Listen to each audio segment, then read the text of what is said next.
In today's video, we analyze several videos that claim to achieve infinite energy with an inertia wheel or debunk it because they couldn't make it work.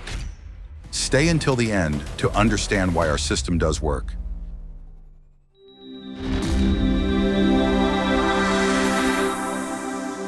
In recent weeks, social media has been buzzing with videos showing machines supposedly capable of generating energy without fuel or external power.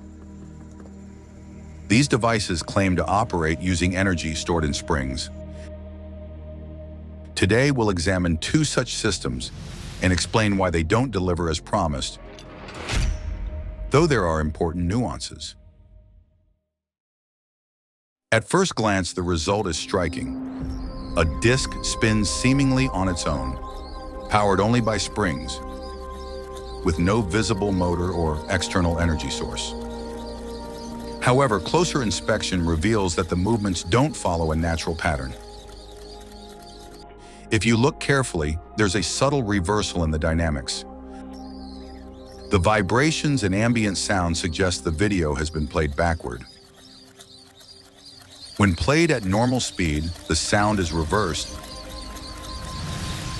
but when the video is flipped, the sound is correct, and the machine is simply slowing down.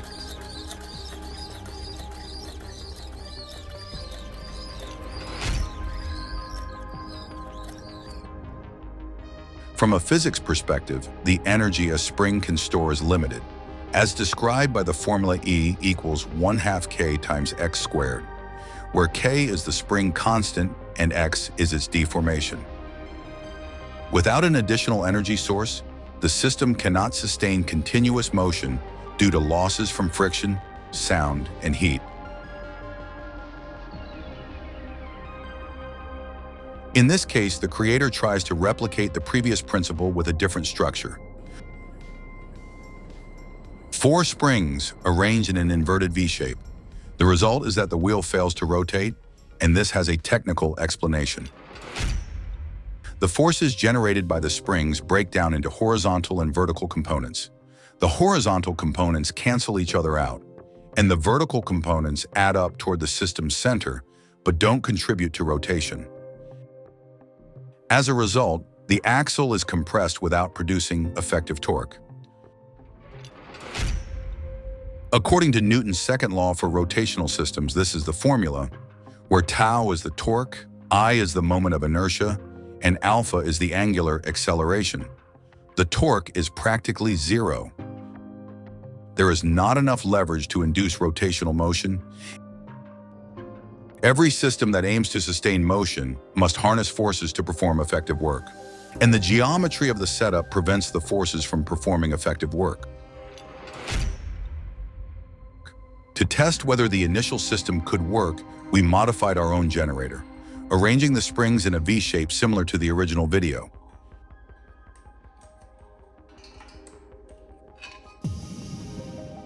We will place these additional plates to connect the springs in the same arrangement as the video's author.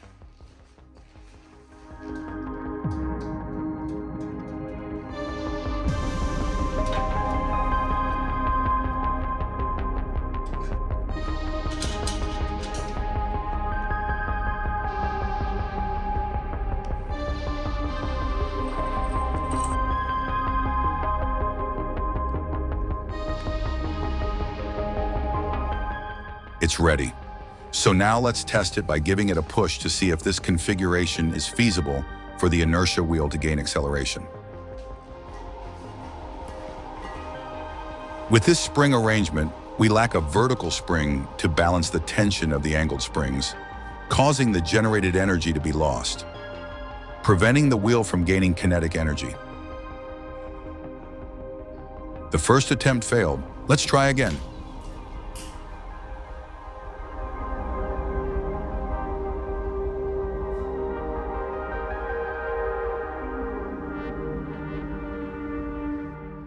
Nothing. The system doesn't work like this.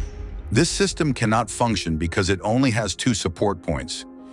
It would need a third support point with a spring to provide additional force to balance the system. These springs and connecting rods should be offset at 120 degrees relative to each other to to achieve perfect system balance. But does this mean it's impossible for a system based on an inertia wheel to work? Let's find out. From these errors, we formulated a hypothesis. Perhaps the theory wasn't incorrect, but its application required greater precision. We designed our own version of the system, and the results were astonishing. As we explained in a previous video, when an initial push is given to the flywheel, it transfers its energy to the crankshaft, which induces an alternating linear oscillation in the springs. This oscillation triggers successive cycles of elastic loading and unloading in each spring, generating a forced harmonic oscillation synchronized with the axle's rotation. Some have criticized in the comments that our machine moves because the dynamo is actually the motor driving it. That's why we're going to dismantle the dynamo to conduct all our tests without anything that could artificially propel it.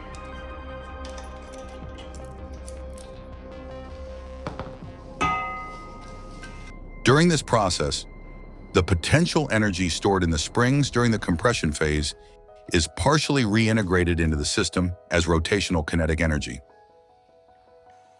This is possible thanks to a phenomenon of induced resonance that occurs when the system's oscillation frequency approaches the natural frequency of the springs.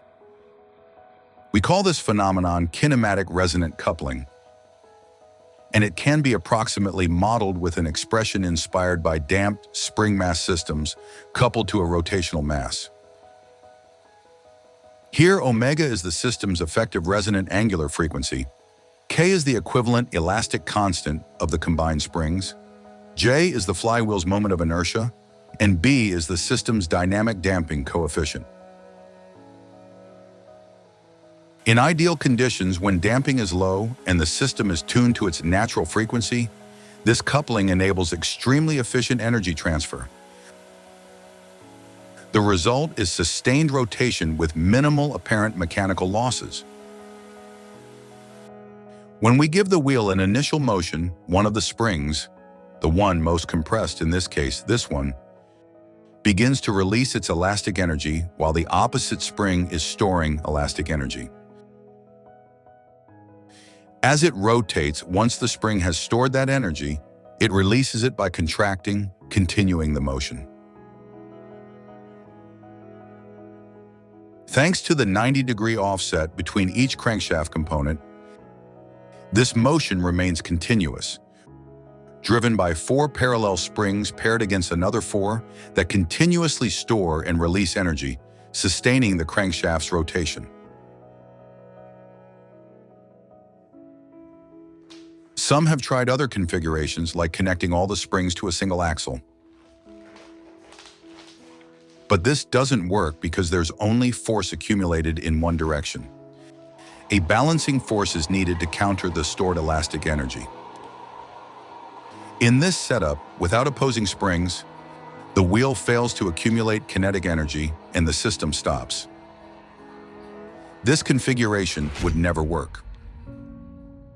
We're going to install a tachometer to measure revolutions per minute.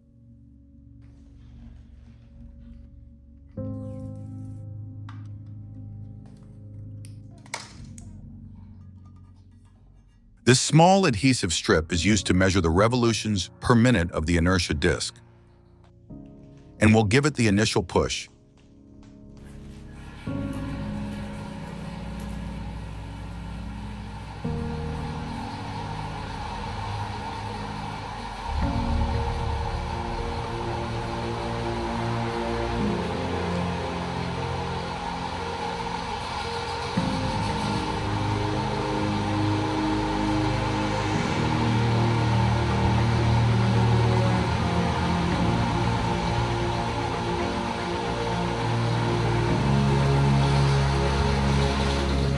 The system accelerates until it reaches a constant maximum speed of nearly 700 RPM. All this is thanks to the formulas we mentioned earlier and the refined design. The system remains in continuous operation. With this, we've demonstrated why our system works and why others are fake or failed to meet the necessary physical principles to function. If you'd like us to analyze similar videos, let us know in the comments. Write down the videos you'd like us to review. And remember to give a like and subscribe if you enjoyed the video. Also, become a member if you'd like to support our videos. Thanks for watching.